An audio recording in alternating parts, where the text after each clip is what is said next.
Malinawon og nasubay ra sa health protocol ang pagsaulog sa Misa de Gallo kaganihang kadlawon. Apan pangu sa Emergency Operations Center sa Dakbayan sa Subo, mihangyo sa simbahan nga kansilahon lang ang Misa de Gallo. Si Chelo Valiena sa report.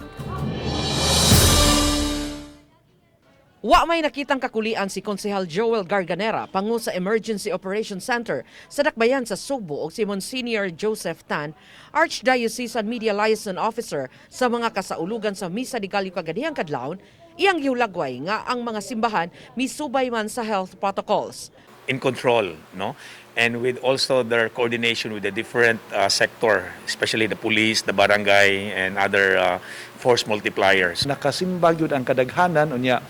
With that also ato mang gisunod gyud ang tanan nga gihimong lagda sa IATF mahitungod sa social distancing. Aduna hinuoy hangyo ang konsehal aron kalikayan ang aksidente sa mga manimbahay.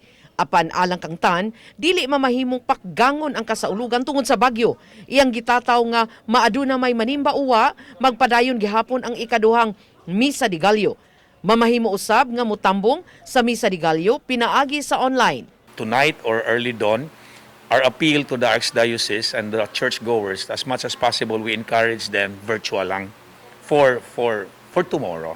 The masses will go on, but ang atong automatic na default ana would be online masses nga ang pari ra kay di man mabasa ang pari kay na naman siya sa simbahan.